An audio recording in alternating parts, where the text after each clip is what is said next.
Hindi madali ang buhay sa probinsya, lalo na kapag mag-isa mong tinataguyod ang iyong pamilya. Napakabigat na pasanin iyon sa buhay. Ngunit dahil sa pagmamahal, wala kang hindi kakayanin. Kahit ubos ka na, kahit halos ikamatay mo na, ayos lang. Kasi wala kang hindi kakayanin para sa kanila. Isang mapagpalang araw po, Sir Casper. Magandang araw po sa iyo at sa mga tagapakinig ng inyong channel. Ako po si Seth, tubong isla ng Iloilo. Sinasabing ang isla naming ito ay syudad daw ng mga engkanto. Kaya nais kong ibahagi sa inyo ang aking kwento tungkol sa karanasang pag-ibig ko sa isang engkantada. Panganay ako sa 6 na magkakapatid. 10 taon pa lang ako ay karga ko na ang responsibilidad ng isang ama. Maaga kasi kaming naulila. Maagang binawi sa amin ng mabait at responsable naming ama. Nahulog siya sa puno ng niyog dahil tinamaan ng kidlat. Sobra kasi ang sipag ng aking ama, Sir Casper.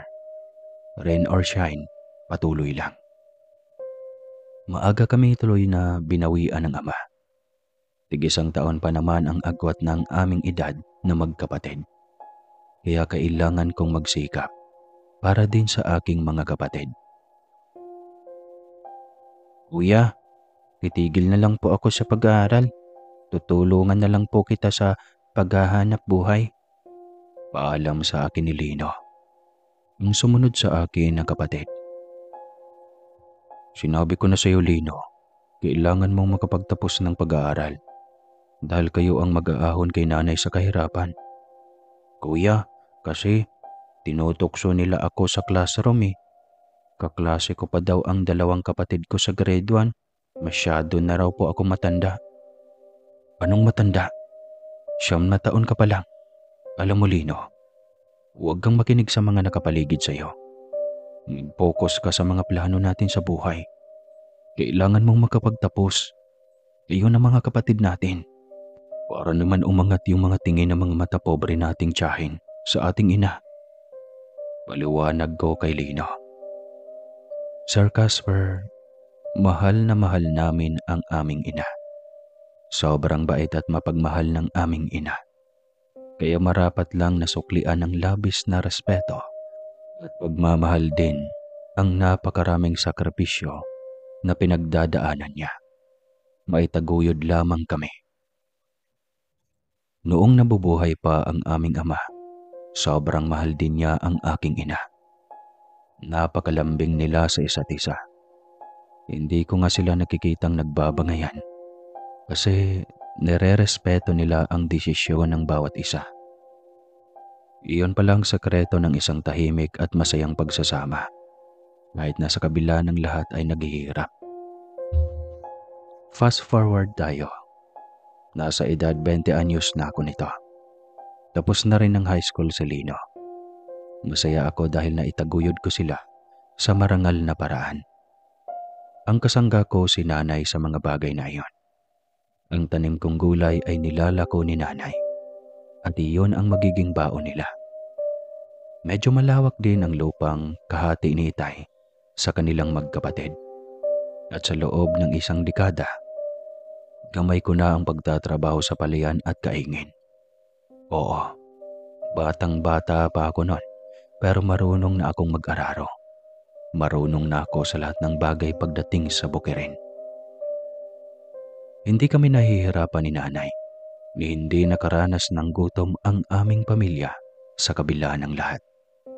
Sakto lang, walang karangyaan, subalit wala ring gutom. Hindi ko pa nga namalayang nabili ko na pala ang karatig na palayan na pag-aari at parte lang ng aking tiyahin na nakipagsapalaran sa lungsod. Mas lumawak ang aming palayan. Kaya todo kayod ako sa pangarap namin na magkapatid. 3 pa naman sila ang sabay na nagkolehiyo. Hindi ko rin alam kung saan kami kumuha ng lakas ng loob. upang panindigan na namin ni nanay na maitaguyod ang kailangan nilang tatlo sa pag-aaral. Sa gitna ng sakahan ay naroon ang isang puno ng dakit o balete sa Tagalog. Matanda pa raw sa kanila ni Lolo ang punong iyon, kaya napakayabong at napakalaki. Wala raw kahit sino ang lumalapit sa puno dahil natatakot. Maraming kababalaghan at misteryo ang nangyayari sa puno tuwing sasapit ang 6:00 ng hapon hanggang gabi. Hindi ako naniniwala. Ang tagal ko nang humihinga sa mundo. Wala pa naman akong nasaksihan sa mga sinasabi nilang kababalaghan. Madalas ko pa nga iyong tinatambayan kasi malamig. Lalo na kapag 12:00 ng tanghali na sobrang tirik ng araw. Ilang beses rin akong makakatulog sa ilalim ng punong balete. Tila dinuduyan pa nga ako sa sobrang lamig ng hangin. Minsan, umaabot ng 2 oras ang aking idlip. Tahimik naman, walang kakaiba sa aking pakiramdam.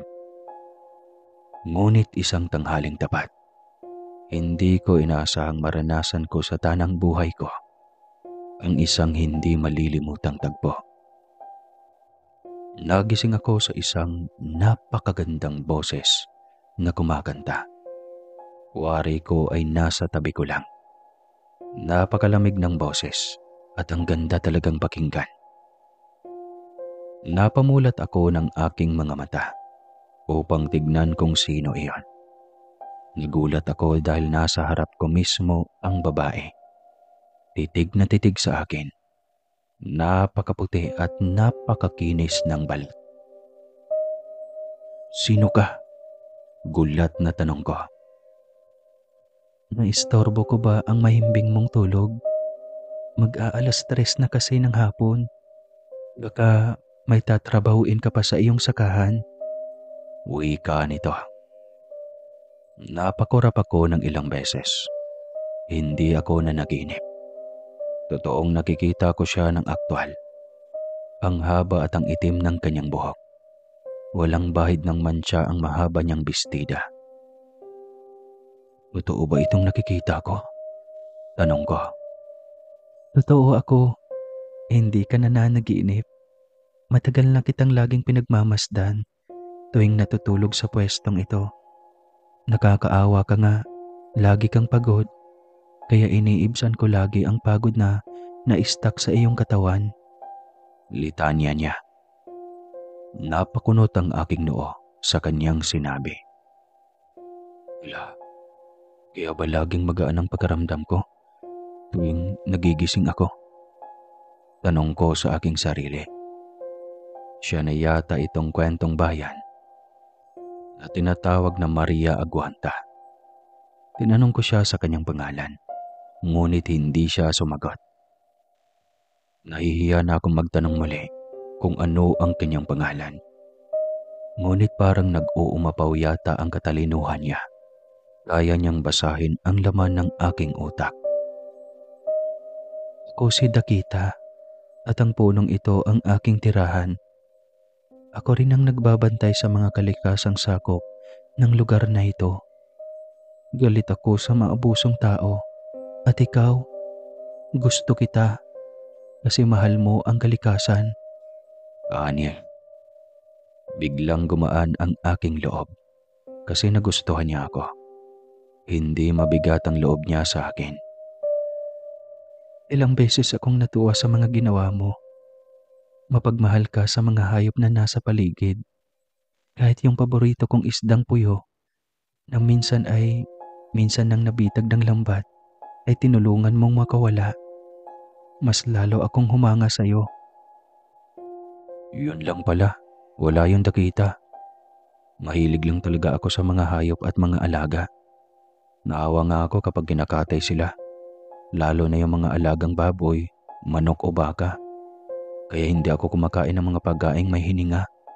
Kasi katulad ko, binigyan din sila ng karapatang mabuhay ni Bathala. Marami namang mga gulay at prutas sa paligid. Mas masustansya pa." Litanya ko. Malawak ang mga ngiti ni Dakita.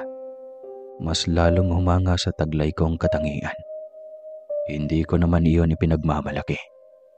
Iyon lang talaga ang ugali ko. Unti-unting naging malapit kami ni Dakita sa isa't isa. Madalas siyang nagpapakita sa tanghali tuwing tumatambay ako para magpahinga at mananghalian. Ang sabi niya sa akin, lihim lang daw sa pagitan naming dalawa ang tungkol sa kanya. Bawal daw silang ilantad sa mga tao. Ang madalas nilang nilalapitan at madalas na gustong maging kaibigan ay ang mga taong tahimik kagaya ko. Hindi marunong magalit at lalong hindi marunong magmura. Madalas niyang tinatanong sa akin kung may naubya ba ako. Sagot ko naman ay kaibigan nga wala. Naubya pa kaya? Totoo naman, halos lumaki akong walang kaibigan dahil tutok sa pagsasaka. Tuwing Sabado at Linggo naman ay katulong ko ang iba ko pang kapatid. Kaya madalas na nagpapakita sa akin sa Dakita tuwing Martes at Biyernes. Tuwing kasama ko sila Lino ay madalas kaming nagpapahinga sa balete dahil madalas silang maingay at mahilig sa kantsawan. Baka magalit sa Dakita. Pinagbawal ko rin sa kanila ang panghuhuli at pangbitag ng mga ibon, pati mga bayawak. Dahil alam kong nakabantay si Dakita at ayaw niyang may gagawing hindi maganda sa mga hayop at mga may buhay na nasa paligid ng kanyang sakop. Ngunit isang araw, isang pangyayari ang hindi ko inaasahan. Tanghali iyon at medyo napagod ang aking katawan sa buong linggong pag-aararo nang walang pahinga. Kaya nakatulog ako ng mahimbing at hindi ko namalayan ang kanilang ginawa. Lihim silang nagplano na manghuli ng mga ibong dayo para gawing inihaw at gawing ulam sa tanghalian. 4 na ibong dayo ang kanilang nahuli sa mismong balete kung saan nakatira si Dakita.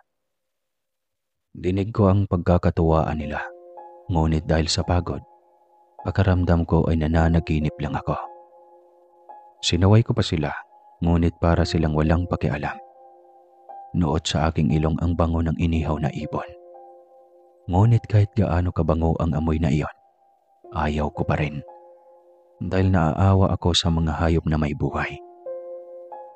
Nang magising ako, ay abala na sila sa paghahalaman. Nilapitan ko sila at tinanong, "Parang may naamoy ako kaninang inihaw na ibon. Narinig ko pa kayong masayang nag-uusap. Nanghuli kayo ng ibon ano?" Tanong ko. "Hindi kuya ha, baka panaginip mo lang. Ang sarap kaya ng tulog mo kanina." "Sigurado kayo ha?" "Opo kuya, sigurado po, Pexman." Mabilis na sagot ng kapatid kong bunso. Napatingin na lang ako sa puno ng balete. Iba ang pakaramdam ko sa mga oras na yon. Parang may hindi maganda talagang nangyayari sa mga oras na yon. Hinayaan ko na lang din at balik na rin sa aking toka.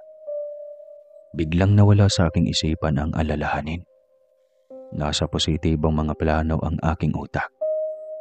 Iyon ay ang maging masaya ang aming ina kapag naging profesional lahat ng aking kapatid. Tapos, may spoil na namin siya sa kanyang mga gusto. Dahil kaya na iyong maibigay naming magkapatid kasi may maganda na silang trabaho. Napapangiti ako habang iniisip iyon. Ngunit biglang naputol ng biglang sumigaw si Lino. "Kuya, tulungan mo kami. Si Bunso na himatay." Sigaw niya. Halos liparin ko ang kanilang kinaroroonan. Naabutan ko si Bunso na sobrang putla. Halos wala ng dugo ang dumadaloy sa mga ugat nito. Nanlalamig siya at pinagpawisan. "Anong nangyari sa kanya?" Tanong ko. Pinagtulungan namin siyang buhatin para dalhin sa kubo. Pagdating doon ay minasahe namin siya. Habang nagmamasahe, ay unti-unting tumataas ang init sa kanyang katawan. Hindi iyon normal kaya nagtaka ako. "Sigurado kayong wala kayong ginagawang masama ha? Yung mga pinagbabawal ko, tinupad niyo ba? Ayaw ko ng sinungaling." Banta ko. Nagkatinginan si Lino at ang sumunod sa kanyang si Tim. Si Tim ang tumingin sa akin at doon ay nabasa ko ang isang bagay. Sabi ko na nung ginawa niyo? Tanong ko. Kasi kuya, naisipan naming manghuli ng ibon. Inihaw namin iyon. Baka hindi na iluto ng tama kaya sumakit ang tiyan ni Bunso. Tsaka suka siya ng suka kanina. Kwento ni Tim. Sabi na bakit hindi niyo sinunod ang bilin ko? May nagmamay-ari nga sa mga ibon at ibang mga hayop dito. Bakit hindi kayo nakinig? Galit na tanong ko. Kay Lino ako nakatingin kasi siya ang mas nakakatanda sa kanilang tatlo. Sabi ko kasi kuya hindi totoo na may nagmamay-ari sa kanila. Doon kasi sa kanila ng barkada ko, nanghuli kami minsan ng mga ibong tabon. Inihaw rin namin iyon. Wala namang nangyari. Depensa niya. Napahilamos na lamang ako ng aking mukha. Hindi ko rin pwedeng sabihin na si Dakita ang siyang tagapangalaga sa mga ibon. At ano pang hayop na nasa paligid ng ponong balete. Ayaw iyon ng dalaga. Iniisip ko na lang kung paano humingi ng paumanhin sa Engkantada sa perwisyong ginawa ng aking mga kapatid. Sige, isakay niyo na sa karusa si Bunso. Pauna na kayo sa bahay. Kailangan ko lang tapusin ang ginagawa ko. Bilin ko sa kanila. Mabilis nilang binuhat si Bunso at isinakay sa karusa. Nang makalayo na sila sa kubo, ay tsaka lang ako pumunta sa puno ng balete. Agad kong tinawag ang presensya ni Dakita. Nagmakaawa akong wag nang parusahan ang aking kapatid dahil walang alam ang mga ito tungkol sa kanilang presensya at sa kanilang papel sa buhay ng ibang mga alagang hayop o mga ligaw na hayop sa paligid. Nakailang beses ko siyang tawagin bago siya tuluyang lumantad sa aking harapan. Bakit? Anong kailangan mo? Tanong ni Dakita nang lumantad sa aking harapan. Parang may bahid ng galit. Galit ka rin ba sa akin dahil sa ginawa ng mga kapatid ko? Bakit kasi hindi mo sila pinagsabihan bago dalhin dito? Tanong ni Dakita sa akin. Nagpaliwanag ako sa kanya. Binilin ko talaga sa mga yon na huwag gawin ang mambitag o pumatay kahit isang ibon sa aming sakahan. Ngunit hindi ko saklaw ang kanilang utak. Lalong hindi ko ang mga ito kontrolado. Parang awa mo na Dakita. Huwag mong saktan ang kapatid ko. Kung pwede, ako na lang. Tinitigan ako ng Engkantada. Pagkatapos ay mahinahong tumango. Lumuwag ang aking dibdib. Aasahan kong pagdating ko sa bahay ay magaling na si Bunso. Maraming salamat Dakita. Hindi ko maipangako sa susunod kung kaya kong magpatawad.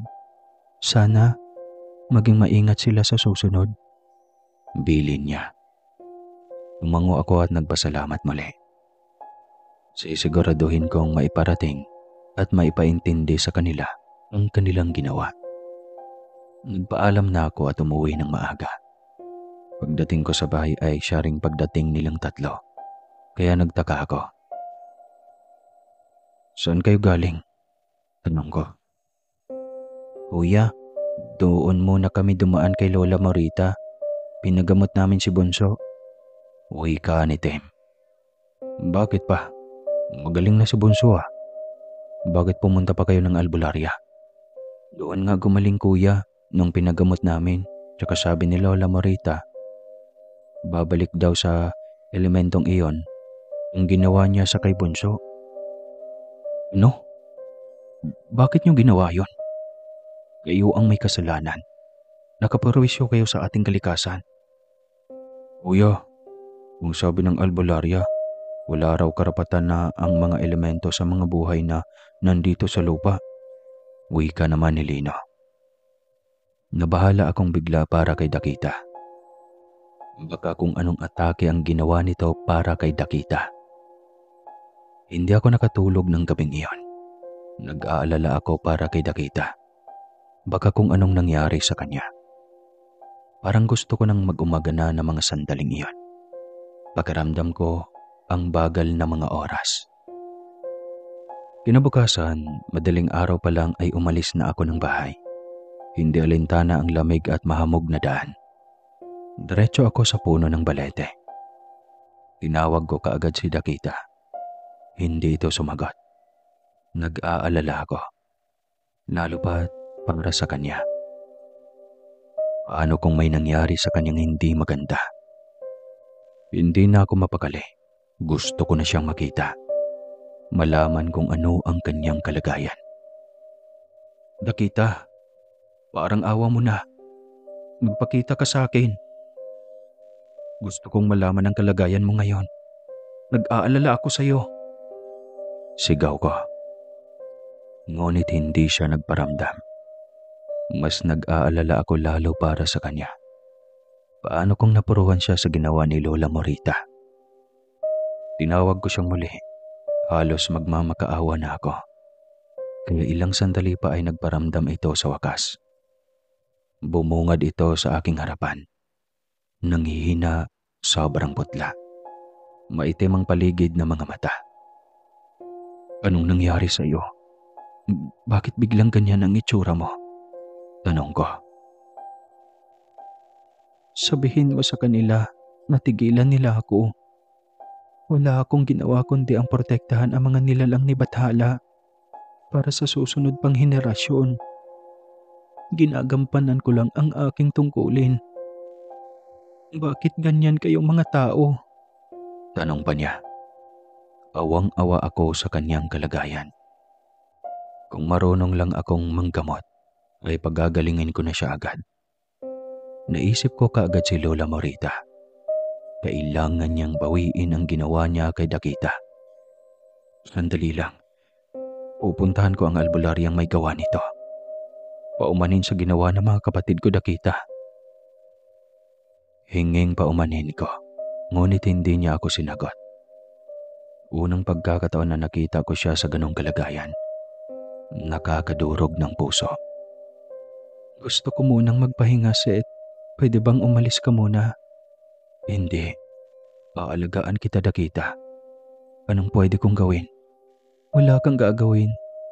Hindi ako gagaling kung hindi ako titigilan ng kung sino man ang may gawa nito sa akin, Seth. Kaya hayaan mo muna akong makapagpahinga. Nangihina ang aking katawan. Pakiusap niya. Wala akong magawa kundi ang umalis na lang. Dinala ako ng aking mga paa sa bakuran ng albularyang si Lola Morita. Siyempre, dahil na rin sa utos ng aking utak, hindi ko matatanggap kung may masamang mangyari kay Dakita. Hindi ko alam kung bakit sobrang pag-aalala ko para sa kanya. Saktong naabutan ko ang matanda na nagkakape. Lola, magandang umaga po. Oh, shit. Ang aga mo yata. Magaling na ba si Bunso? Hindi ba?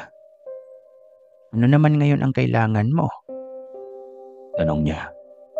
Lola Marita, nakikiusap ako sa iyo. Pwede bang tigilan mo na ang elementong may gawa kay Bunso ng bagay na iyon? Napakunot ang noo ng albularya. Naguluhan siya sa aking pakiusap, kaya pinasabi niya muli ang aking kahilingan.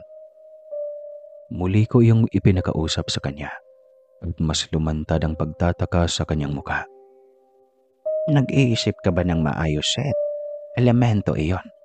Lahat ng pang-aabuso sa tao, gagawin ng elementong iyon. Mali ka po, Lola Morita. Hindi lahat ng mga elemento masasama. Hindi niya intensyon na saktan si Bunso.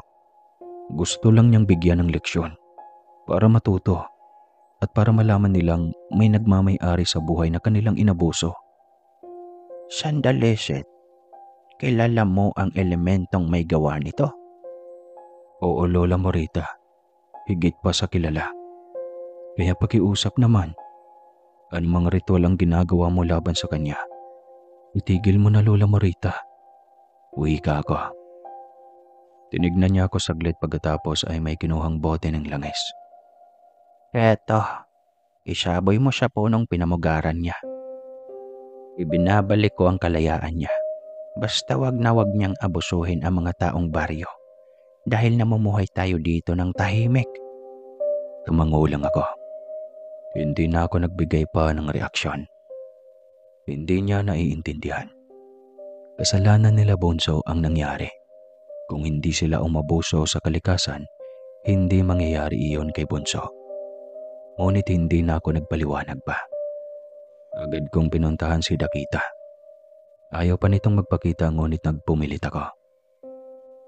Naibuhos ko na ang isang bote ng langis sa paligid ng balete. Kaya alam kong maayos na ang kanyang pakaramdam. Huwag nang masama ang loob mo sa amin, Dakita. Ginawa ko naman ang lahat para makabawi, di ba? Sigaw ko. Biglang umihip ang hangin. Paikot-ikot sa puno ng balete. Inikot ko rin ang aking paningin. Dahil hindi ako sigurado kung saan banda siya lalantad. Dakita. Sambit ko nang makita siyang maaliwalas. Ang mukhang nakatingin sa akin. Salamat, Seth. Aniya sa akin. Ngumiti lang ako at lumapit sa kanya. Wala ka na bang nararamdaman na kakaiba sa katawan? Tanong ko. Sabay hawak sa kanyang mukha. Wala na. Salamat sa pag-aalala mo para sa akin. Siyempre, kaibigan kita, Dakita. Kaya hindi ko hahayaan na may mangyaring masama sa iyo. Napatingin siya sa akin. Kumikinang ang kanyang mga mata. Iyon ang gusto kong makita sa kanya. Ang kumikinang niyang mga mata. Ang sarap sa pakiramdam. Sasama ka kaya sa akin kung imbitahan kita sa loob ng aking tahanan? Tanong niya. Hindi na ako nag-iisip pa. Pumayag agad ako. Mas lalong lumawak ang kanyang mga ngiti. Lumapit siya sa punong balete. Hawak ang aking kamay. At sunod-sunuran lang ako sa lahat ng kanyang kilos. Biglang nagliwanag at parang may pormang pahabang bilog na usok na sobrang puti. Nakasing puti ng ulap. Nang unti-unting maglaho iyon, ay bumungad ang gintong pintuan na siyang nagdulot ng aking pagkamangha. Paano nangyari yun? Tanong ko. Pagbihit niya ng seradura, ay bumukas iyon at bumungad ang napakalawak na loob. Ang linis. Higit pa sa aking inaasahang laki ng bahay. Halos lahat ng sulok ay may nakadisplay na figuring yari sa tunay na ginto. At ang higit na nakakahanga ay ang estatwa ni Dakita na nasa gitna ng malawak na bulwagan ng malawak na parte ng loob ng bahay na yon.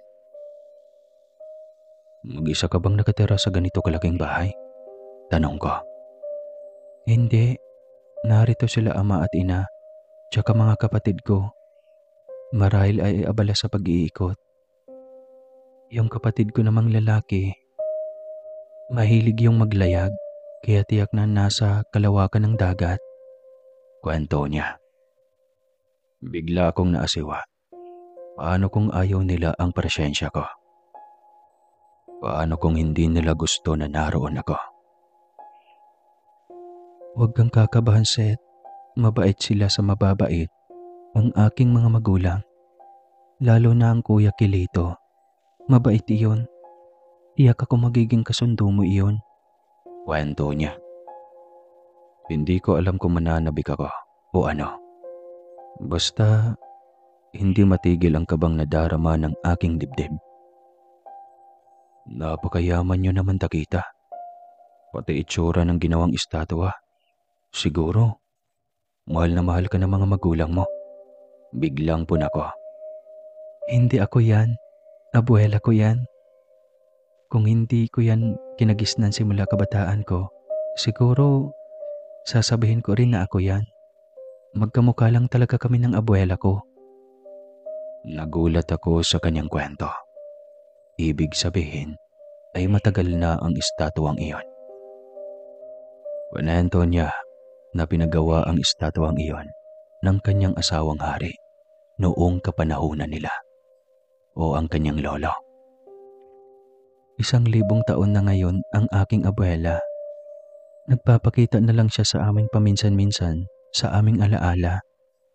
Lalo na kung may mga trahedyang magaganap, sila ang gumagabay sa amin. Kwento pa ni Dakita. Alam mo rin ba na ang punong balete na nakikita mo ay kasing tanda na ng abuela ko? Tumbas ng 1 siglo sa inyo. Parang 1 dekada lang sa amin. Kaya kung tutuusin, pag sa mundo nyo, mas matanda pa roon ang lola. Anya, ibig sabihin ay sobrang tanda na ng balete at kapanahunan pa ng kanyang lola. Halika Seth, kumain muna tayo. Pagkatapos ay ipapasyal kita sa aking mundo. Ayos lang kaya sa'yo? Tanong ko sa kanya. Siyempre, masaya akong maipakita sa iyo ang aming mundo, kung gaano kaganda at kung gaano kasagana ang aming mundo. Maraming salamat sa pagtitiwala, Dakita. Higit pa sa pagtitiwala, Seth. Higit pa. Napakunot ang aking noo sa kanyang sinabi. May ibig sabihin siya at hindi ko alam kung bakit iba ang dating sa akin ng bagay na iyon. Darating sa hapag ay bigla akong nagutom sa sobrang dami ng handa. Daig pa ang may okasyon sa mga sandaling iyon. Ang dami naman ito. May okasyon ba dito sa inyo ngayon? Tanong ko. Wala, Seth. Ganito lang kami maganda. Maraming pagpipilian. Kung hindi kasi namin maubos, ipapakain namin sa mga katulong ng mansyon.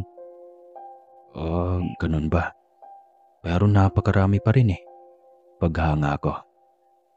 Hindi lahat ng nasa mesa pwede mong kainin.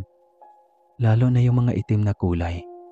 Nung ka nakukuha ka niyan, kung gusto mo pang makakabalik ka pa sa iyong pamilya. Bilin niya nang nakaupo na kami sa harap ng mesa. Siyang nagsandok para sa akin. How sweet. Ako nang bahala sa pagkain mo. Huwag kang magkamaling sumandok pa. Sige, Dakita. Ikaw ang bahala. Tsaka, salamat muli ng marami ha. Uwi ka ako pa. Tahimik kami habang kumakain. Hindi na ako nahihiya. Kasi walang hiya naman talaga ako. Joke lang. Dahil ramdam ko ang gutom kanina pa. Pagkatapos kumain ay diretso kaming lumabas para mamasyal. Sakay kami ng isang gintong kabayong may gintong buhok. Ang ganda rin ng mga mata ng kabayo. Nagliliwanag. Alaga ko si Bulaw, ang aking gintong kabayo.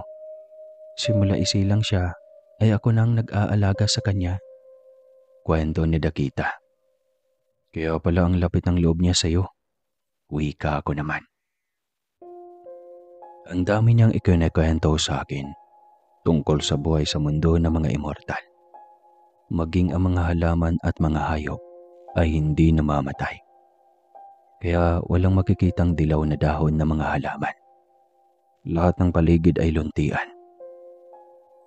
Isang magandang bukal ang aming pinuntahan. Sobrang ganda ng buong paligid. Ang daming makukulay na bulaklak. Sa utak ko, ay iyon na yata ang sinasabi nilang paraiso. Nauna lang na nakatira sa lugar na iyon ang mga engkanto at napakaganda nga sa pakiramdam.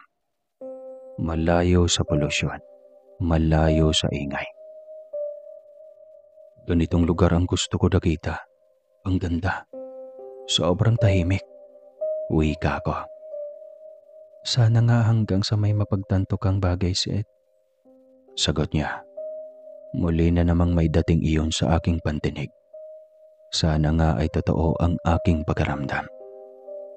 At tubili akong tumingin sa kanya. Hindi ko maintindihan pero wari ko ay unti-unting nahuhulog ang aking loob sa kanya. Hindi ko rin iyon maamin dahil tiyak na magagalit ang kanyang mga magulang. Lalo na at ordinaryong tao lang ako. Hindi kagaya nila na sobrang yaman. Hindi ko alam kung magugustuhan ba ako ng mga magulang ni Dakita. Sobrang yaman ng kanilang angkan at narinig kong mga hari at reyna sila. Nagustuhan mo ba ang aming mundo, Seth? Biglang tanong niya sa akin. Hindi na kailangang itanong ang bagay na iyan, Dakita. Sobrang ganda ng lugar na ito. Walang hindi naisin ang kahit sino, kundi ang ganitong paraiso. Wika ko. Ngumiti siya sa akin. Hindi ko alam kung bakit habang tumatagal, mas lalong naging kakaiba ang dating ng mga tingin naming dalawa. Nakipagtitigan din siya sa akin. Ngunit hindi siya nakatiis. Napaubo siya at biglang pinaalala sa akin ang bagal ng mundo nila sa mundo ng mga tao. Iyak akong nag-aalala na sila sa'yo. Wika pa niya sa akin.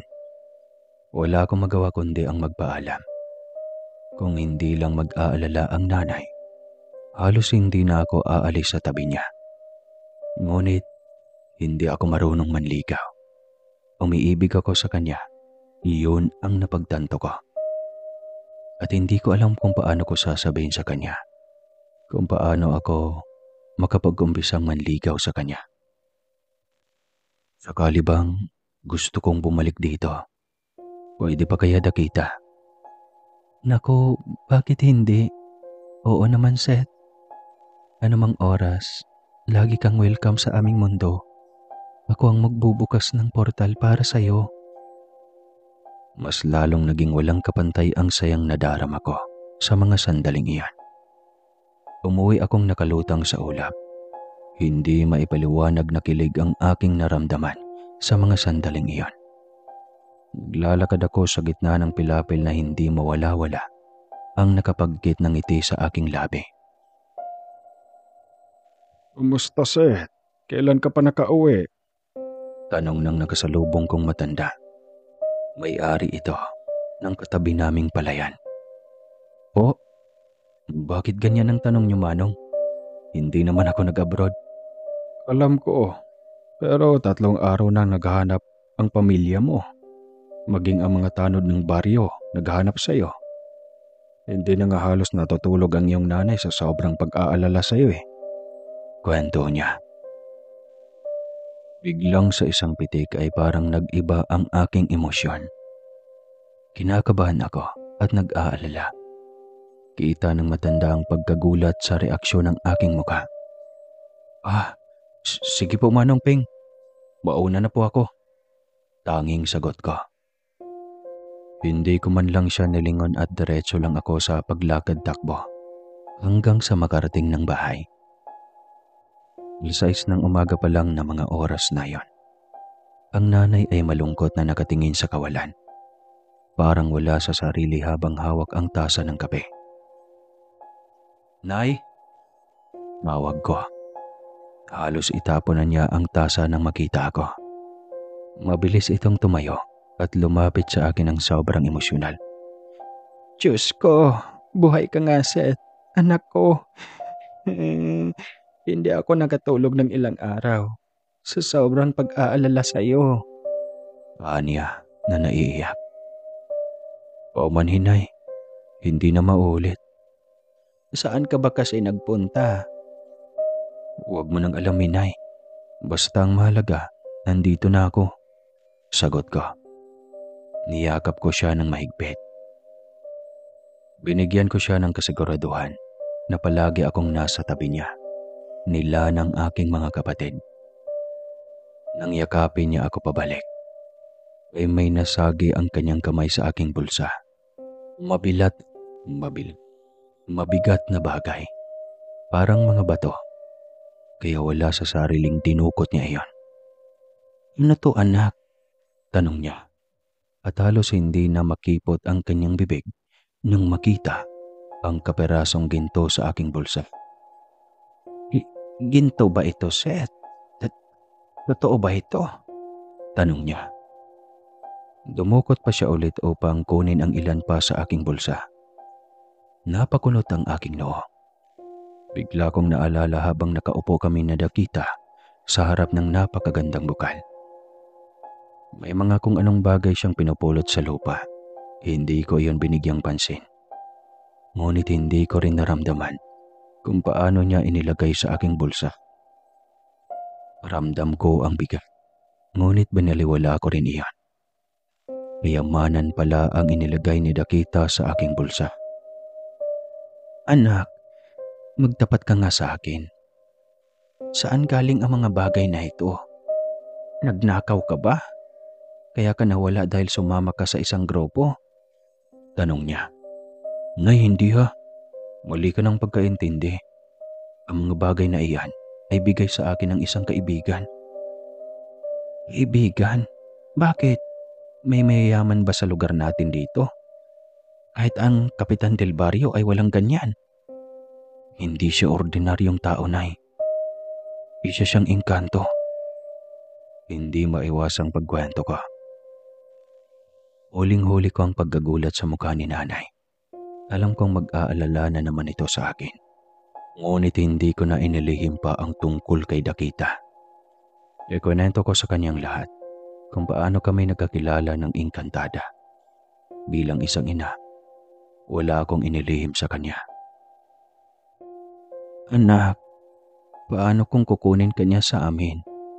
Paano kung sa susunod, dadalhin kanyang muli sa kanilang mundo? Tapos hindi ka na makakauwi pa.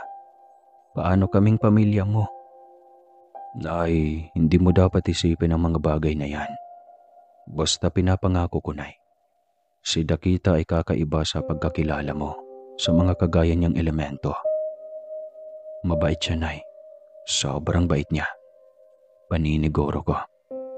Basta anak, huwag ka munang umalis ng bahay. Mga 1 linggo. Nay, bakit naman? Nakang tanong ko. Basta anak, dumito ka muna sa bahay. Kinakabahan ako eh. Pero paano ang mga tanim kong palay, Nay? 3 araw akong nawala, hindi ba? Kailangan na ng patubig sa palayan. Paliwanag ko. Ang dami kong naging alibay. Si Tio Wilhelm na lang daw ang aming pakiusapan. Wala akong nagawa kundi ang pagbigyan na lamang siya. 1 linggo lang din naman ang kanyang hiling. Baka nanibago lamang ito kasi unang beses akong nawala ng 3 araw sa bahay. At hindi pa niya alam kung saan ako nagpunta. O di kaya naman ay natakot lang ito. Baka tuluyan na akong makuha ng mga elemento. Lalo na ni Dakita. Kahit sabihin ko sa kanyang mabait ang engkantada, ay tila ayaw niyang maniwala. Hindi ko rin alam kung paano patutunayan sa kanya na totoo ang aking sinabi. Sa 3 araw na hindi ako nakapunta sa sakahan, ay hindi ko akalaing dadalawin ako ni Dakita sa aming bahay. Tanghaling tapat noon, mahimbing na natutulog ang nanay nang biglang umihip ng napakalakas na hangin. Tila paikot-ikot lamang iyon sa bahay. Sobrang tagal at hindi ko alam kung bakit hindi man lang nagising si nanay. Gayong napakalakas at halos sumisipol na iyon. Seth, andito ako. Tawag sa akin ng isang pamilyar na tinig.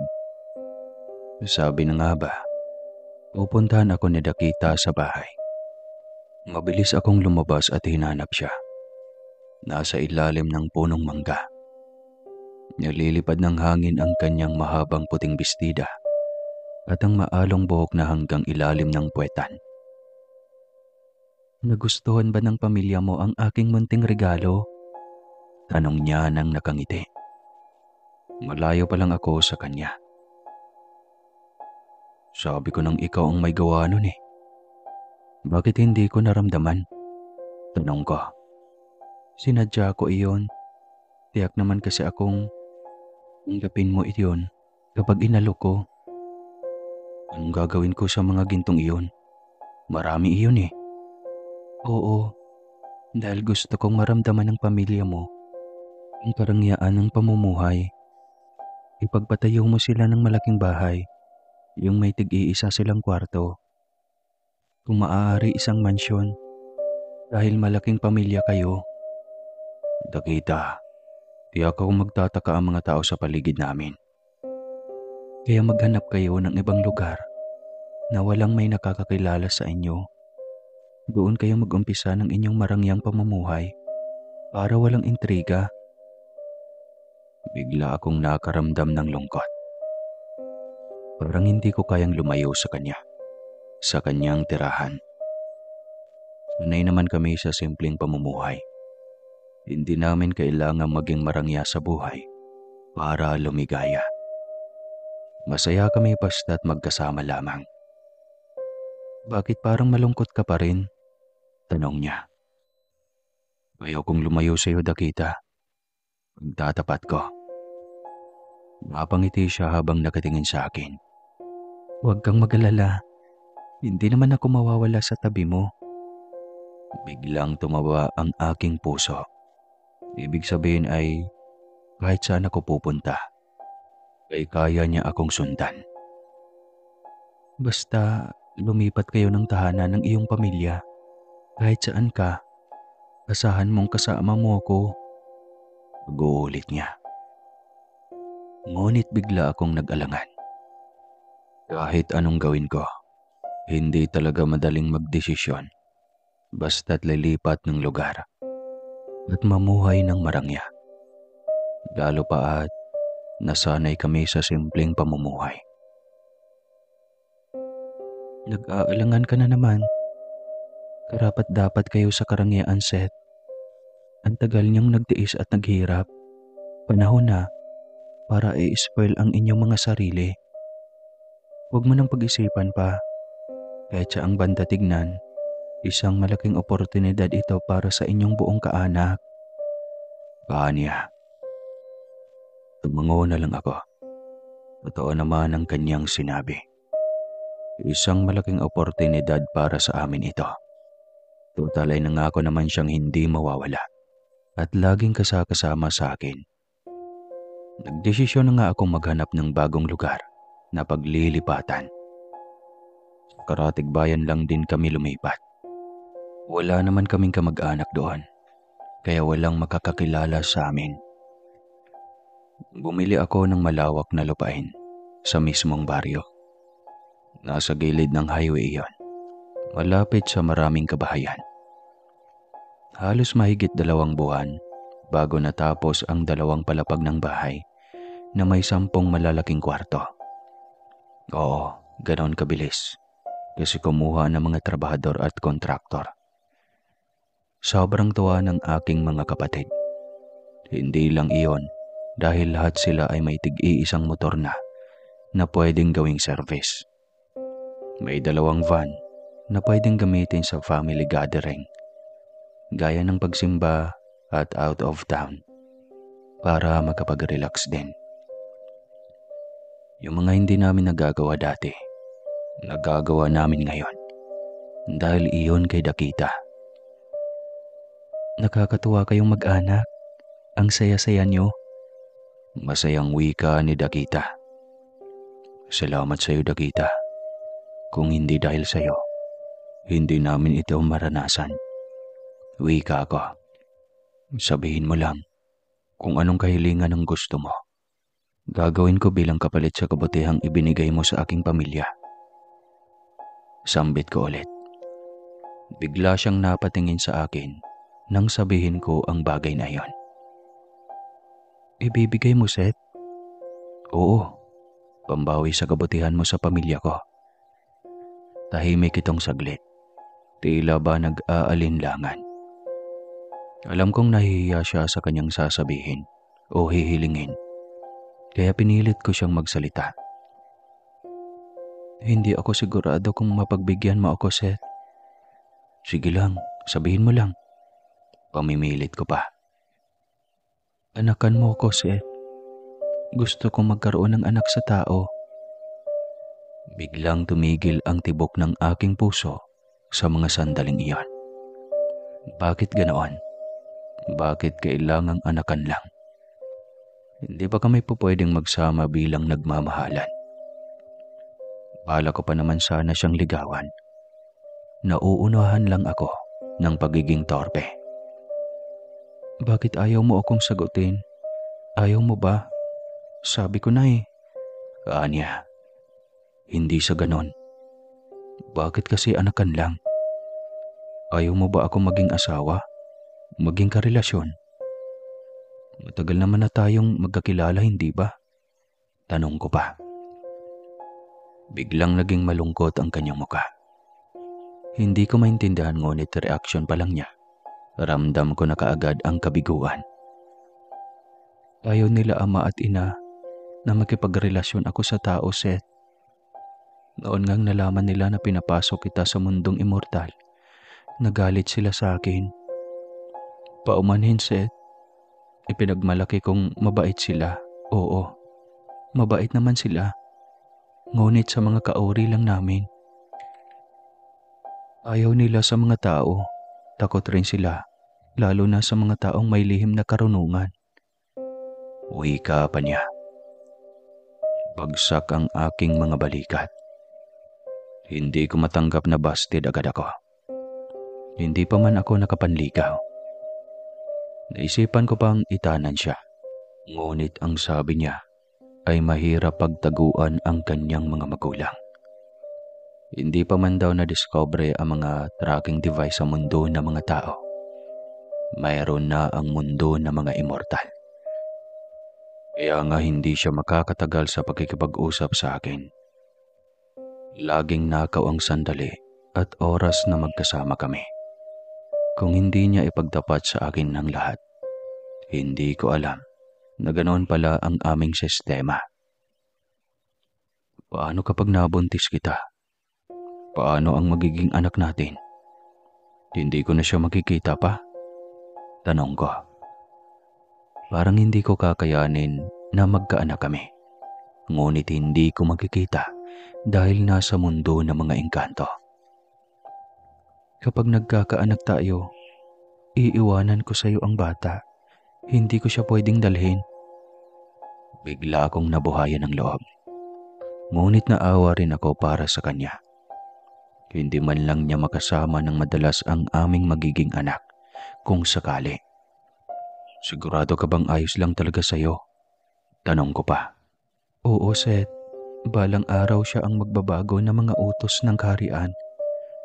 Ang ating anak ang magbubukas ng portal sa pagitan ng mga tao at mga engkanto. Anya. Hindi ko man maintindihan ng maigi iyan. Sinunod ko pa rin ang kanyang gusto. Para sa kanya at para sa kahilingan niya.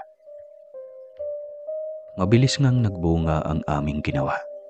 1 linggo lang ay ipinaalam na niya sa akin na siya ay nagdadalang tao na. Hindi ko alam kung paano niya nalaman. Basta sukdulan ang pananabi ko na makita ang sariling dugo at laman. Nakalipas ang ilang buwan, isang napakalaking biyaya ang aking natanggap. Hating gabi iyon, mahimbing na natutulog ang lahat. Biglang may kumatok sa kristal ng aking bintana. Alam kong si Dakita iyon dahil siya lang naman ang madalas na ginagawa nun. Hindi nga ako nagkamali. Siya yon. At bit-bit niya ang aking napakalaking biyaya. Seth, tanggapin mo. Anya, sabay lapit sa akin ang sanggol. Dahan-dahan ko iyong kinuha sa kanyang bisig. Hindi ko maipaliwanag ang tuwang nadarama sa mga oras na yon. Tatay na ako, Sir Casper. At hindi ko alam na ganon kabilis magbabago ang pananaw ko sa buhay. Ngunit sa kabilang bahagi ng aking puso, isang nakakalunod na kalungkutan. Dahil hindi ko man lang makasama habang buhay ang ina ng aking anak. Mag-isa ko siyang bubuhayin. Mag-isa kong palakihin ang aming anak. Sa pag-iwan ko sa iyo kay Hermit, hiling ko sana na alagaan mo siyang mabuti. Maraming mga pagbabago at kaibahan sa kanyang mga kilos. Masyado siyang matalino ikumpara sa mga normal na bata dahil dugong engkanto siya. Kaya ingatan mo sanang hindi mahalata at mapag-isipan ng masama ng mga taong bayan. Hindi na ako pwedeng dadalaw sa inyo ng madalas. Kailangan kong mag-ingat at baka may makasunod sa akin. Kapag nagkataon, kukunin nila sa atin ang ating anak. Kaya mag-ingat kayo, Seth. Ingatan mo si Hermet, ang ating anak. Litanya niya. Hindi man lamang niya ako binigyan ng pagkakataon na magsalita o magbili ng mga mensahe sa kanya. Masyado siyang nagmamadali. Paumanhin, Seth. Kailangan ko nang umalis. Ngayon ang araw ng aking kasal. Anya. Hindi na nga ako nakapagsalita dahil tuluyan na siyang naglaho na parang usok. Parang tinarakan ng punyal ang aking dibdib. Ang babaeng minahal ko ng mahabang panahon, ikakasal na sa katulad niya. Parang gusto ko na ring maging engkanto para mabawi ko siya sa lalaking immortal na ipinagkasundo sa kanya. Kinabukasan, nagulat ang aking mga kapatid nang marinig ang iyak ng sanggol. Hindi ko rin alam kung ano ang aking gagawin. Tiyak na gutom na si Hermet. Wala man lang kahit isang bote ng gatas na iniwan si Dakita para sa aming anak. Naunang kumatok si nanay na may boses ng pag-aalala para sa bata.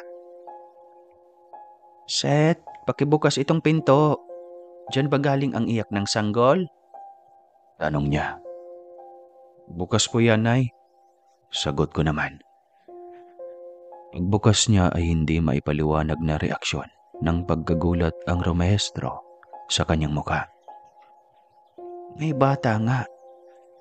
Saan galing yan, Seth? Tanong niya. Anak ko po, Nay. Niloloko mo ba ako? Sabihin mo nga sa akin ang totoo. Saan galing yan? Pamimilit niya. Ilang sandali pa ay sunod-sunod nang pumasok ang aking mga kapatid. Alam niyo kung ano ang mabuti niyong gawin? Ibili niyo ako ng gatas at bote. Hindi pa nakadede ang anak ko. Anak mo, kuya? Paano? Ang tanong ni Bunso. Mamaya na tayo magkwentuhan. Ibili niyo muna ng gatas sa Hermet. Utos ko ulit. Nagmadaling tumayo si Bunso at ang isa ko pang kapatid na babae. Silang dalawa ang tumungo sa palengke upang bumili ng gatas at bote. Ang dami nilang tanong ngunit hindi ko alam kung ano ang una kong sasagutin. Kung pagkakatiwalaan ko ba sila o kailangan kong ilihim ang tungkol sa pagkatao ni Hermet. Hindi ko alam kung paano pinalipad ni Bunso ang motor. Basta ilang minuto lang ay nandyan na agad sila. Si nanay ang nagtimpla ng gatas para sa kanyang apo. Bakas rin ang tuwa sa kanyang mukha habang pinapadayday ang aking anak. Napakagwapong bata naman ito. Parang anak ng Kastila. Sayang naman. Bakit kaya natiis na iwanan ng ina nito ang bata sa kung saan? Mabuti na lang at nakita mo, Seth. Wika ni nanay. Dahil sa hindi ko pagsagot sa kanilang mga tanong, gumawa na lang yata ng espekulasyon ang aking ina. Hindi na rin ako umimik pa. Hindi naman nahalatang anak ko yon dahil nagmana ang lahat kay Dakita ang aming anak. Tuwang-tuwa sila kay Hermet, kaya hindi na nga sila nagtanong pa tungkol sa bata. Hindi pa rin ako makapaniwala habang nakatitig sa aking anak. Isa na akong ama. At hindi lang basta bata. Dahil anak ito ng makapangyarihang engkantada. Nabalang araw ay may gagampanang papel sa mundo ng mga engkanto. Iniisip ko pa lang na mawala rin ito sa akin balang araw. Parang hindi ko nakakayanin. Sa akin siya lalaki at magkamalay. Ngunit sa takdang panahon, kukunin lang siya sa akin ng ganun lamang kadali. Iniisip ko pa lang na mawawala siya sa akin. Parang ayaw ko nang dumating pa ang araw na iyon. Kung pwede lang na sa akin na lang siya habang buhay. Araw ng bakuna para sa pangatlong buwan ng bata. Dinala ko siya sa klinik at hindi ko inasahang may makilala akong babae na maging espesyal sa aking paningin. Siya si Nurse Lian, ang bagong nurse sa aming baryo. Nagkatinginan kaming pareho at dahil doon ay biglang nagkaroon ng kakaiba sa aming tinginan. Noong una ay binaliwala ako, ngunit tila sinasadya ng pagkakataon na paglapitin kaming dalawa. Nagkasabay kami sa palengke kaya nagkaroon ako ng pagkakataon na makilala siya. Ay Nurse Lian, dito ka pala namimili? Tanong ko kaagad. Oh, kilala mo ako? Gulat na tanong niya. Oo naman. Sa ganda ba naman ng nurse namin dito sa baryo? Pinamulahan siya ng mukha sa aking ginagawang pambobola. Ngunit totoo naman, napakaganda niya. Morena, matangkad, at ang ganda ng hubog ng katawan. Yummers. Parang si Megan Yang sa totoong buhay. Nagpakilala ako sa kanya. Niyaya sa isang milk tea shop hanggang sa makuha ko ang kanyang loob. Simula noon ay naging madalas ang aming pagkikita. Ang pagkilala ko sa kanya kay Hermet ay ampun ko, na siyang mabilis din niyang pinapaniwalaan kasi napakalayo ng mukha ni Hermet sa akin. Gayunpaman, ramdam ko ang konsyensya para sa aking anak. Tila ba hindi ako nagpakatatay sa kanya? Hindi ko kasi alam kung paano ipaliwanag kay Lian kung bakit ako nagkaroon ng anak. Natatakot na rin akong mabasted. Oras na malaman niyang may anak ako sa ibang babae. Naguguluhan ako. Pero isa lang ang pangarap ko ng mga panahong iyon. Ang magkaroon ng ina si Hermet. Natatawagin siyang mama pagdating ng panahon na marunong na siyang magsalita. Sa loob ng isang buwan lang na panliligaw ko kay Lian, ay sinagot na rin niya agad ako. Sobrang saya ko. Hindi rin niya ako tinanggihan ng sasabihin kong sa bahay na siya tumira. Hiniling ko na rin sa kanya na maging ina ng aking anak, na siyang ikinatuwa rin niya ng husto. Kung sino ang mga mahal mo sa buhay, mahal ko na rin, Seth. Kaya ang anak mo ay anak ko na rin. Hindi man natin dugo si Hermet, ituturing natin siyang parang tunay nating anak. Wika niya. Bigla kong nakaramdam ng konsyensya. Parang kinakahiya ko ang sarili kong anak.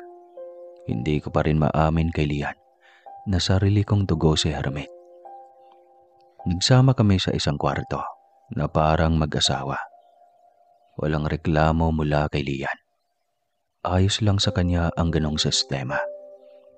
Kahit hindi kami kasal, ang mahalaga ay nagmamahalan kami.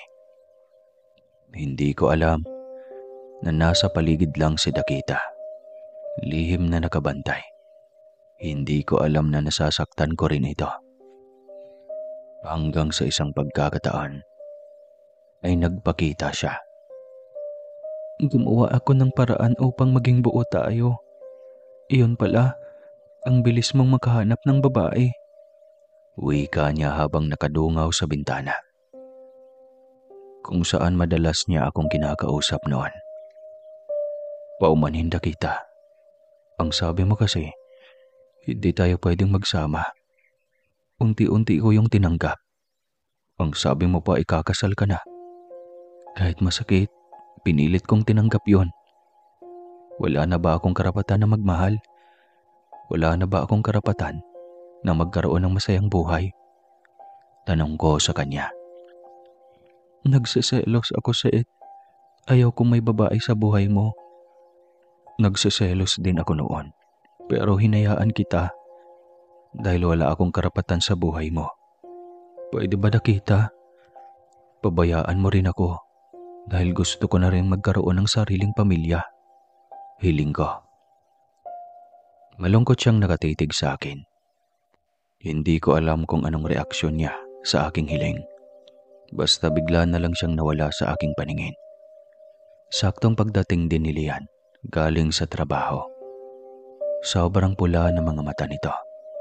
Halatang masama ang pakiramdam. Kaya nilapitan ko kaagad para alalayan. Anong nangyari, mahal? Masama ba ang pakiramdam mo? Tanong ko. Oo, nilalagnat yata ako. Ang bigat ng pakiramdam ko. Anya. Ang buong akala namin ay simpleng lagnat lamang iyon. Kaya pinainom ko lang siya ng gamot para sa lagnat. Ngunit parang walang epekto ang gamot. Kahit nakatatlong inom na siya. Tila mas lalong tumaas ang kanyang lagnat. Kaya nabahala ako sa kanyang kalagayan. Dadalhin na lang kaya kita sa doktor, mahal. Wika ko. Hindi, Seth. Gagaling din ito. Lagnat lang naman to. Anya. Hindi ko siya mapilit. Kaya tanging pagpunas ng malamig na basahan lang ang ginawa ko sa kanya. Pakiramdam ko wala pa ring epekto. Tulog lang siya ng tulog hanggang sa mapansin ko ang mga bukol na unti-unting tumutubo sa kahit saang parte ng katawan niya. Tinawag ko si nanay at pinatignan ang mga bukol ni Lian sa kanya. Hindi ito normal, Seth. Kailangan mo na yatang patignan sa albularyo si Lian. Wika ni nanay. Si Lino ang pumunta sa albularyo para dalhin ito sa bahay. Hindi ko alam kung paano pinalipad ni Lino ang kanyang motor at wala pang 15 minutos ay nakabalik na kaagad sila dala ang albularyo. Pagpasok pa lang ng albularyo apanay ang haplos nito sa kanyang mga kamay. May naramdaman na itong kakaiba. Magandang hapon po, Tatay Ising. Bati ko sa matanda. Magandang hapon naman. Sinong pasyente? Siya, hindi ba? Tanong ng matanda sabay turo kay Lian. Opo, Lolo. Siya nga po. Ay, itong batang ito. Talaga namang lapitin ang mga engkanto. O siya, gamutin na natin baka lumala pa lalo yung nararamdaman niya. Mabuti at nandyan ka, Lolo. Kung wala ay paano itong mga bukol sa katawan ni Lian? Tanong ko. Hindi ko akalaing kaya niyang basahin at alamin kung paano nagkaroon ng sakit ang isang tao. Ikaw din ang dahilan. Kausapin mo ang kaibigan mo, Seth. Kaya ko itong pagalingin, ngunit ibabalik lang din niya kung hindi mo pakiusapan. Kung ako sa iyo, kausapin mo siya ng masinsinan. Yung kayong dalawa lang.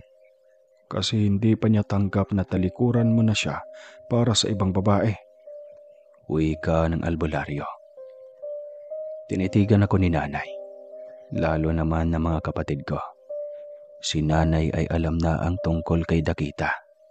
Ngunit ang mga kapatid ko ay walang ideya. Kaya nagtaka sila. Pagkatapos gamutin si Lian, ay nagpaalam na ang matanda dahil hating gabi na at antok na antok pa ito. Akala ko naman ay tatantanan ako ng mga kapatid ko.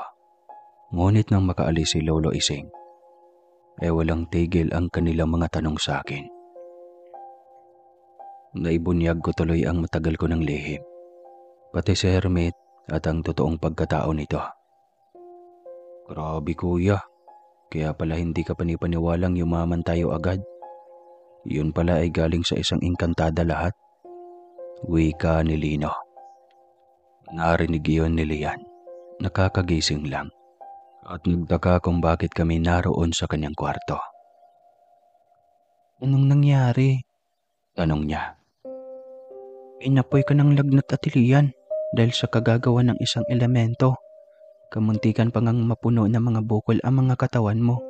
Buti at naagapan ni Lolo Ising. Kwento ng kapatid kong babae. Napakunot ang noo ni Lian.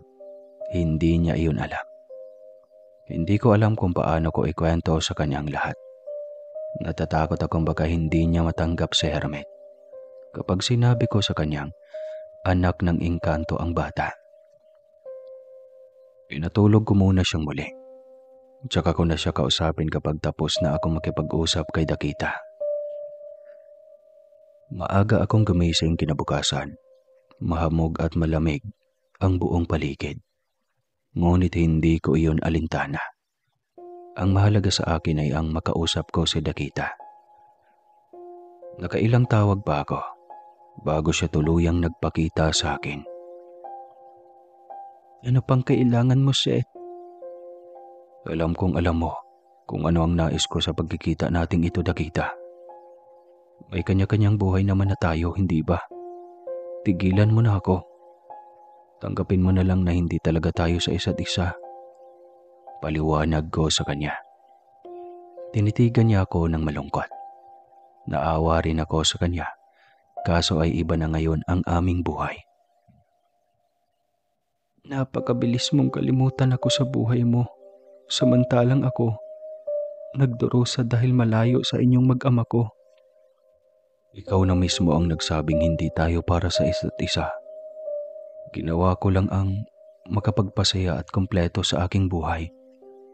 Sana maintindihan mo ako. Hindi kita makalimutan.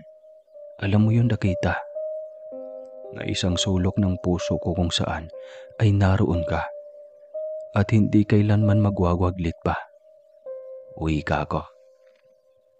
Malawak ang ngiti niya. Tuwang-tuwa sa aking sinabi. Huwag na huwag mo akong kalimutan, Seth. Pangako mo yan. Tumango ako at hindi ko makakalimutan ang mahabang samahan namin. At alam niya kung gaano ako nasaktan noong nagdesisyon siyang magpakasal sa kauri niyang engkanto. Sa wakas ay humingi siya sa akin ng paumanhin. Ningako siyang hindi nagagawa ng ikakasama sa mga mortal, lalo na kay Lian. Maganda ang naging pag-uusap namin. Wala na ang galit na nagbabaka sa kanyang mukha kanina. Nang magpaalam kami sa isa't isa, ay may inaabot siyang bagay sa akin. Isang diamanting singsing. Hugis diamante ang malaking bato nito na kumikinang sa tapat ng araw. Ibigay mo sa babaeng napili mong makasama habang buhay. Sana balang araw, makilala ko rin ang babaeng pinili mong makasama habang buhay. Aniya, hayaan mo, Dakita. Kapag naipakilala ko na sa kanya ang totoong pagkatao ng ating anak, maipakilala ko rin siya sa iyo. Uwi ka ako. Habang lumilipas sa mga araw, unti-unti ring lumalabas ang kakaibang katauhan ni Hermit. May mga kapangyarihang lumalabas dito nang hindi ko kayang kontrolin. Hermit, nako, Sir Seth, Ma'am Lian, si Hermit. Sigaw ni Yaya Minda. Taranta itong nakatingin sa apoy ng gasol na lumalaki. Tapos ay mawawala rin dahil kontrolado ng kamay ni Hermit. Patay sindi ang apoy na siyang ikinataranta ng Yaya. Kahit malayo si Hermit dito ay nagagawa niya ang bagay na iyon. Hermit, itigil mo yan. Sigaw ko. Tsaka lang lumapit sa akin si Hermit at nagpakarga. Papa, may powers ako. Aniya. Tuwang-tuwa niyang ibinalita sa akin ang bagay na iyon. Anak, mali ang ginagawa mo. Masusunog ang bahay natin kapag nilalaro mo ang apoy. Huwag mo nang ulitin yun, ha? Paliwanag ko sa kanya. Si Yaya ay gulat na gulat pa rin at hindi makapaniwala sa ginawa ni Hermit. Kinakausap ko ng masinsinan si Yaya Minda.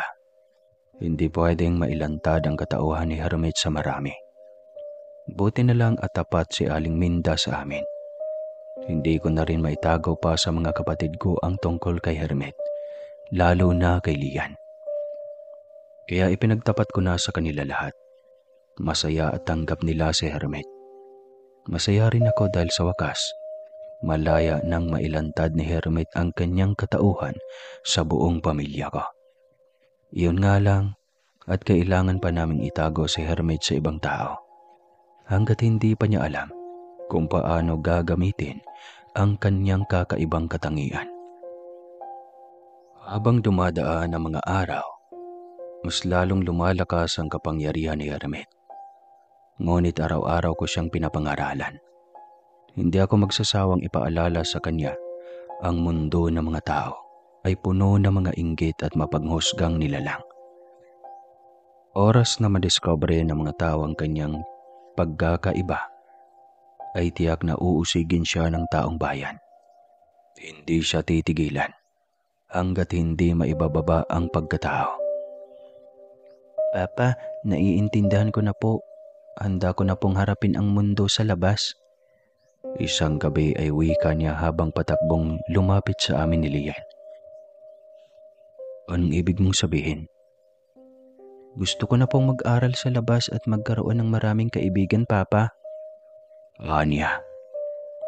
Nagkatinginan kami ni Lian. Parang wala akong tiwala. Para din naman sa kanya ang aking paghihigpit. Hindi muna anak. Dumito ka muna sa bahay. Wika ko. Pero Papa, marunong na po ako. Giit niya. Mahal, baka pwedeng hayaan mo muna ang anak natin. Kailangan din nating pagkatiwalaan siya. Wika ni Lian. Tinignan ko siya sa mga mata. Bilang isang ama. At dahil alam ko ang posibleng mangyari kapag naging hayag ang kapangyarihan niya sa mga tao. Kaya pinili kong maging mahigpit. Ayoko. Ngunit kinausap ako ni Lian. Pinaliwanag niya sa akin ang kalayaan ni Hermet. Hindi ko siya pwedeng ikulong habang buhay. Dahil kay Lian, kaya naging ganap na malaya si Hermet. Sa mga unang araw ay todo bantay ako, kahit nasa eskwelahan. At kung saan mang mall kami pupunta na siyang kagustuhan ni Lian. Sa huli ay naibigay ko kay Hermet ang lubos na tiwala. Marunong na nga siya, nakikita ko. Isang gabi ay kinausap niya ako, kami ng kanyang mamalian. Gaano ba kaimportante yan? At parang kay seryoso naman yata ng iyong mukha. Tanong ko kay Hermet. Papa, alam kong hindi si Mama Lian ang tunay kong ina. Pwede ko bang makausap at makilala ang tunay kong ina? Biglang tanong niya. Nagtatinginan kami ni Lian. Garalgal ang boses ni Lian habang tinatanong ang bata. Bakit anak? Nagkulang ba ako sa iyo? May lungkot sa mga mata ni Lian. Hindi sa ganun, Mama. Mahal na mahal po kita dahil minahal mo ako ng parang tunay na anak. Mahal din naman kita, Mama pero di ba may karapatan din akong makilala ang aking totoong ina. Nagkatinginan kami ni Lian. Sa murang edad ay napakatalino na nito. Marahil nga'y oras na para makilala niya si Dakita. Inabukasan ay dinala ko siya sa palagi naming tagpuan ni Dakita. Nagulat pa ito nang makitang may mga kasama ako. Gusto kong makilala ng ating anak. Siguro nga ay panahon na rin. Ipapakilala ko na rin sa iyo si Lian. Wika ko. Pareho silang masaya sa isa't isa nang ipakilala ko. Naging malapit si Lian at Dakita. Nagkwentuhan sila tungkol sa kanilang personal na mga buhay. Panay ang tanong ni Dakita tungkol kay Hermet. Tuwang-tuwa ito sa relasyong mag-ina nila Hermet at Lian. Salamat at pinunan mo ang obligasyon ko sa anak ko, Lian. Masaya rin ako dahil nakikita kong suot mo ang singsing na pinabigay ko sa iyo sa kay Seth. Wika ni Dakita. Oo naman. Gustong gusto ko nga at nakakataba ng puso. Salamat, Dakita. Sana nga ay maging mas malapit pa tayo. Sagot rin ni Lian. Ang ganda nilang tignan ng ganon kalapit sa isa't isa. Parang kang sinabi ni Dakita na kunin niya sa amin si Hermet kapag nasa tamang edad na. Biglang naging malungkot ang reaksyon ni Lian. Masasaktan talaga ito dahil minahal nito si Hermet, katulad ng isang tunay na anak. Mahabang pag-uusap pa ang sa pagitan nilang dalawa. Masaya akong nakikita sila na magkasundo para sa aming anak. Simula noon ay naging madalas na ang pagpapakita at pagdalaw ni Dakita sa aming tahanan. Ganoon lagi ang aming sistema. Hiling ko rin kay Dakita na sana magiging permanente na sa amin si Hermit. Ngunit hindi daw pwede. Ang nakatakda ay kailangang mangyari. Kaya kailangan naming aralin ni Lian na malayo pa lang ay tanggapin ng hindi magiging permanente sa amin si Hermit.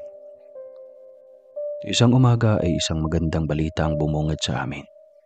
Bunti si Lian. Kaya buong mag-anak ay nagdiwang sa saya. Magkakaroon na kami ng anak na siyang matatawag naming bubuo sa aming pamilya. Tuwang-tuwa rin si Hermit nang malamang magkakaroon siya ng kapatid. Nangako siya sa akin na kahit nasa mundo na siya ng kanyang ina, ay dadalaw siyang madalas sa amin. Tanggap ko ng lubos ang ganong sistema pagdating ng araw. Ang mahalaga, magkaunawaan ang lahat. Magkakasundo kami balang araw. Mas lalaki pa ang pamilya. Mas lalong lalawak ang kwento ng buhay ng aking angkan. Alam niyo na siguro ang ending ng kwento na to, kaya dito ko nawawakasan. Maraming salamat po muli at mag-ingat kayo palagi.